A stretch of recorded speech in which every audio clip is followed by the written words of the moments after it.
കാര്യമാണ്, ഏറ്റവും യുക്തിഭദ്രമായ സമീപനമാണ്. അപ്പോൾ ആദ്യമായിട്ട് നാം ചിന്തിക്കേണ്ടത് അള്ളാഹുവാണോ നമ്മെ സൃഷ്ടിച്ചത് എന്നതാണ്. അറബിയിൽ ഒരു ചൊല്ലുണ്ട്, മൻ അറഫ നഫ്സഹു അറഫ റബ്ബഹു. സ്വന്തം ശരീരത്തെ അറിഞ്ഞവൻ അവന്റെ സൃഷ്ടാവിനെ അറിഞ്ഞിരിക്കുന്നു.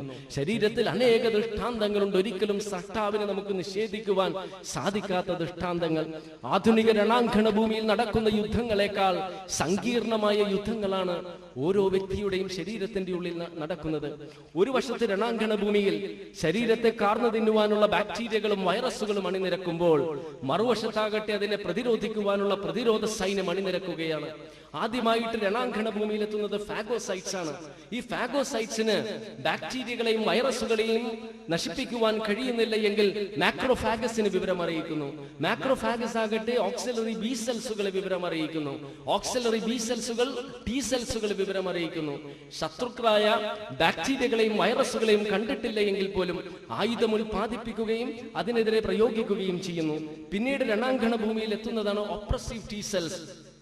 അവ ശത്രുക്കളായ ബാക്ടീരിയകളെയും വൈറസുകളെയും തീർത്തും അടിച്ചമർത്തുന്നു. അതിനുശേഷം എത്തുന്നതാണ് മെമ്മറി സെൽസ്.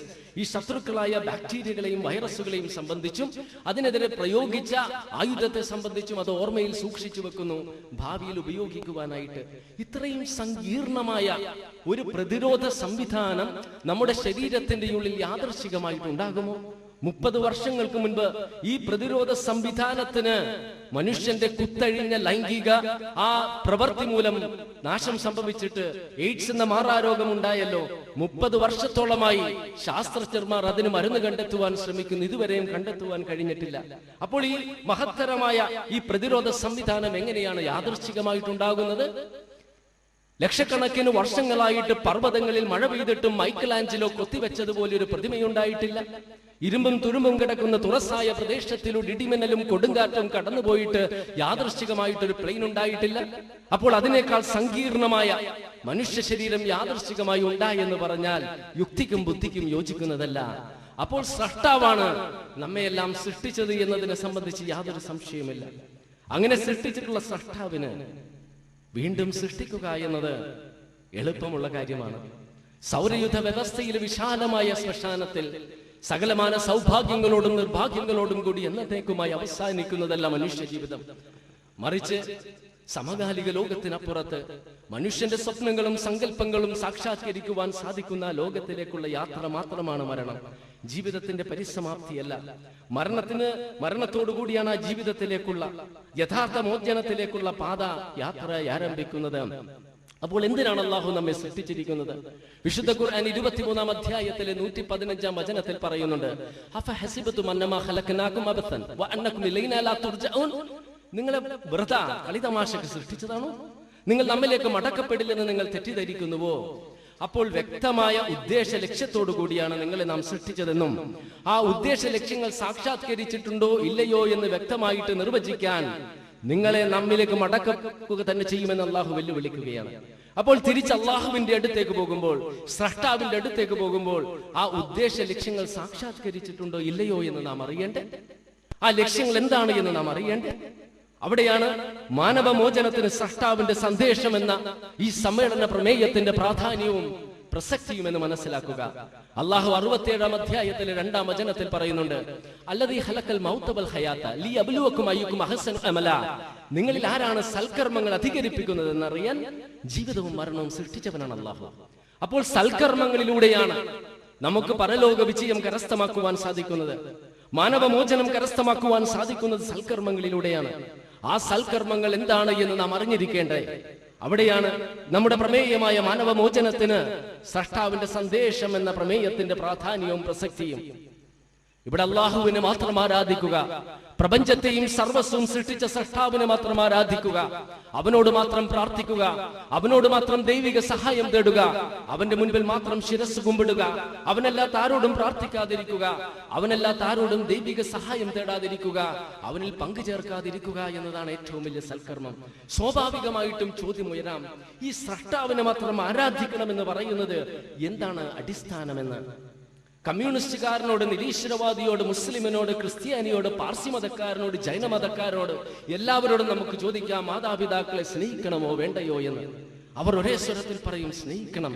മാതാവ് നിന്നെ ഗർഭം ധരിച്ചതാണ്, നൊന്ത് പ്രസവിച്ചതാണ്, മുലപ്പാൽ നൽകിയതാണ്. രാത്രികളിൽ രോഗം നിന്നെ ബാധിച്ചപ്പോൾ ഒരുപോലെ കണ്ണടക്കാതെ നിന്നെ പരിചരിച്ചതാണ്. മാതാവിനെ സ്നേഹിക്കണം.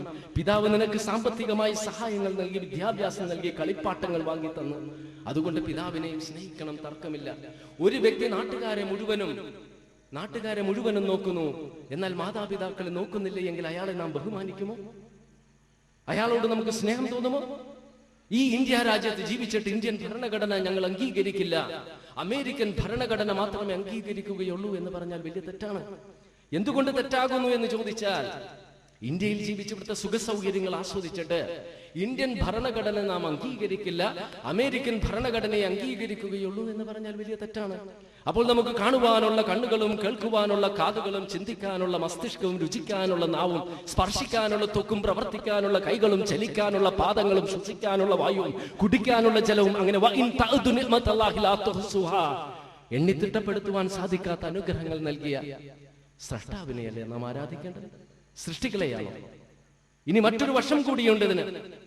കാരണം വിശ്വാസവും അവിശ്വാസവും ധാർമ്മിക മൂല്യങ്ങളും ഒന്നും കാലത്തിനനുസരിച്ചോ, നൂറ്റാണ്ടുകൾക്കനുസരിച്ചോ, സമയത്തിനനുസരിച്ചോ, രാജ്യത്തിനനുസരിച്ചോ മാറുകയില്ല. അത് നാം മനസ്സിലാക്കണം. വ്യഭിചാരവും സ്വവർഗരതിയും ചൂതാട്ടവും മദ്യപാനവും ചൂഷണവും അനുവദിക്കുന്ന ഭരണഘടനകളുള്ള രാജ്യങ്ങളിലെ സ്രഷ്ടാവിന്റെ സന്ദേശം അറിയാത്ത ആ രാജ്യങ്ങളിലെ പൗരന്മാർക്ക് തോന്നുകയാണ്, ഞങ്ങളുടെ ഭരണഘടന അംഗീകരിക്കുന്നു, ഞങ്ങളുടെ നിയമങ്ങൾ അംഗീകരിക്കുന്നു, അതുകൊണ്ട് വ്യഭിചരിച്ചാൽ എന്താണ് തെറ്റ്, സ്വവർഗരതിയിൽ ഏർപ്പെട്ടാൽ എന്താണ് തെറ്റ്? എന്നാൽ എയ്ഡ്സ് പോലെയുള്ള രോഗങ്ങളിലേക്കും കുടുംബ ശിഥിലീകരണങ്ങളിലേക്കും പിതാവാരെന്നറിയാത്ത സന്താനങ്ങളുടെ ബാഹുല്യങ്ങളിലേക്കുമല്ലേ അത് നയിക്കുക? ധാർമ്മിക മൂല്യങ്ങളുണ്ടല്ലോ, അതൊന്നും കാലത്തിനനുസരിച്ചോ സമയത്തിനനുസരിച്ചോ മാറില്ല. വഞ്ചന പ്രഭാതത്തിൽ തെറ്റാണ് എങ്കിൽ മധ്യാഹ്നത്തിലും തെറ്റാണ്, സന്ധ്യാനേരത്തും തെറ്റാണ്, രാത്രിയിലും തെറ്റാണ്. വഞ്ചന ഇന്ന് തെറ്റാണ് എങ്കിൽ ഇന്നലെയും തെറ്റായിരുന്നു, നാളെയും തെറ്റായിരിക്കും. വഞ്ചന ഈ നൂറ്റാണ്ടിൽ തെറ്റാണ് എങ്കിൽ എത്ര നൂറ്റാണ്ടുകൾക്ക് പുറകോട്ട് പോയാലും തെറ്റായിരുന്നു, എത്ര നൂറ്റാണ്ടുകൾക്ക് ശേഷവും തെറ്റായിരിക്കും. വഞ്ചന ഇന്ത്യയിൽ തെറ്റാണ് എങ്കിൽ അത് പാകിസ്ഥാനിലും തെറ്റാണ്, അമേരിക്കയിലും തെറ്റാണ്, ഓസ്ട്രേലിയയിലും തെറ്റാണ്, സൗദി അറേബ്യയിലും തെറ്റാണ്. അവിടെയാണ് വിശുദ്ധ ഖുർആൻ 16-ാം അധ്യായത്തിലെ 97-ാം വചനത്തിൽ പറയുന്നത്, മൻ അമില സ്വാലിഹൻ മിൻ ദക്രിൻ ഔ ഉൻസാ വഹുവ മുഅ്മിൻ വലനുഹിയനഹു ഹയാതൻ ത്വയ്യിബ വലനജ്സിയനഹും അജ്റഹും ബിഅഹ്സനി മാ കാനൂ യഅമലൂൻ. വിശ്വസിക്കുകയും സൽക്കർമ്മങ്ങൾ അനുഷ്ഠിക്കുകയും ചെയ്ത പുരുഷനും സ്ത്രീക്കും ഉത്തമമായ മാർഗങ്ങളുണ്ട്, പ്രതിഫലവുമുണ്ട്, ജീവിതവുമുണ്ട്. അപ്പോൾ വിശ്വാസം വേണം. വിശ്വാസത്തിന്റെ അടിസ്ഥാനത്തിൽ കർമ്മങ്ങൾ വേണം. ഞാൻ തീരുമാനിക്കരുത് എന്താണ് നന്മ തിന്മകളെന്ന്, നിങ്ങൾ തീരുമാനിക്കരുത് ഏതാണ് നന്മ തിന്മയെന്ന്. തീരുമാനിക്കേണ്ടത് സ്രഷ്ടാവാണ്. അവിടെയാണ് മാനവമോചനത്തിന് സ്രഷ്ടാവിന്റെ സന്ദേശമെന്ന നമ്മുടെ പ്രമേയത്തിന്റെ പ്രാധാന്യവും പ്രസക്തി.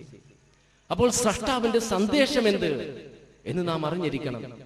1400 വർഷങ്ങൾക്ക് മുൻപ് ഒരു ഇരുണ്ട കാലഘട്ടം ലോകത്തുണ്ടായിരുന്നു. അന്ന് ചുറ്റുപാടും അടഞ്ഞ കവാടങ്ങളും പൂട്ടിയ താഴുകളുമായിരുന്നു. താഴിട്ട് പൂട്ടിയ മനുഷ്യ ചിന്ത, അത് തുറക്കുന്നതിൽ ചിന്തകരും തത്വജ്ഞാനികളും പരാജയപ്പെട്ടു. അടഞ്ഞുകിടന്ന മനുഷ്യ ഹൃദയങ്ങൾ മാർഗനിർദ്ദേശകർക്കും ഉപദേശകർക്കും അത് തുറക്കുവാൻ സാധ്യമായില്ല. പ്രതികരണശേഷി നഷ്ടപ്പെട്ട് ഉറങ്ങിക്കിടന്ന മനുഷ്യ ഹൃദയങ്ങൾ ചുറ്റുപാടുമുള്ള ദുരന്തങ്ങൾക്കും സംഭവ വികാസങ്ങൾക്കും അവയെ ഉണർത്തുവാൻ കഴിഞ്ഞില്ല. മരവിച്ചുപോയ പ്രതിഭകൾ അവയെ സചേതനമാക്കുന്നതിൽ വിദ്യയും ശിക്ഷണവും സമൂഹവും പരിസ്ഥിതിയും പരാജയപ്പെട്ടു. വിദ്യാലയങ്ങളും അടഞ്ഞുകിടന്നു. അധ്യാപകർക്കോ ശിക്ഷകർക്കോ അത് തുറക്കുവാൻ കഴിഞ്ഞില്ല. നീതിപീഠങ്ങളും പൂട്ടിക്കിടന്നു. അന്യായക്കാർക്കോ പരാതിക്കാർക്കോ അത് തുറന്ന് പ്രവർത്തിപ്പിക്കുവാൻ കഴിഞ്ഞില്ല. താറുമാറായ കുടുംബ ബന്ധങ്ങൾ അത് വ്യവസ്ഥാപിതമാക്കുന്നതിൽ സാമൂഹിക പരിഷ്കർത്താക്കളും ദിഷണശാലികളും പരാജയപ്പെട്ടു. ധനികരുടെ ഖജനാവുകളും പൂട്ടിക്കിടന്നു. അനാഥകളുടെ നൊമ്പരങ്ങൾക്കോ വിധവകളുടെ തേങ്ങലുകൾക്കോ അവയെ തുറപ്പിക്കുവാൻ സാധ്യമായില്ല. ഭരണകർത്താക്കളുടെ കൊട്ടാര കൊത്തളങ്ങളും പൂട്ടിക്കിടന്നു. അധ്വാനിക്കുന്ന തൊഴിലാളിക്കോ വിയർപ്പൊഴുക്കുന്ന കർഷകനോ അവയെ തുറപ്പിക്കുവാൻ കഴിഞ്ഞില്ല. എന്തുകൊണ്ടാണ് ഈ പൂട്ടിയ താഴുകളും അടഞ്ഞ കവാടങ്ങളും തുറപ്പിക്കുവാൻ ഇവർക്കാർക്കും കഴിയാതിരുന്നതെന്നറിയാമോ? അത് തുറക്കുവാൻ പറ്റിയ താക്കോലുകൾ അവരുടെ കൈവശമില്ലായിരുന്നു. അങ്ങനെ മനുഷ്യനേതിൽ അഭയം തേടണമെന്നറിയാതെ ഏതോ കൂരിരുട്ടിലേക്ക് ആണ്ടുപോകുന്ന സന്ദർഭത്തിൽ നശ്വരങ്ങളായ മനുഷ്യരിൽ നിന്നും നിരക്ഷരനായ ഒരു മനുഷ്യനെ അല്ലാഹു തിരഞ്ഞെടുക്കുകയും വിശുദ്ധ ഖുർആൻ എന്ന സ്രഷ്ടാവിന്റെ സന്ദേശം ആ കരങ്ങളിൽ അർപ്പിക്കുകയും ചെയ്തു. ആ സ്രഷ്ടാവിന്റെ സന്ദേശമായ ഖുർആൻ എന്ന താക്കോൽ കൊണ്ട് നബി സല്ലല്ലാഹു അലൈഹി വസല്ലം അടഞ്ഞോരോ പൂട്ടുകളും അടഞ്ഞു കിടന്ന ഓരോ പൂട്ടിയ താഴുകളും അടഞ്ഞ കവാടങ്ങളും ഓരോന്നായി തുറന്നു. ആ ഖുർആൻ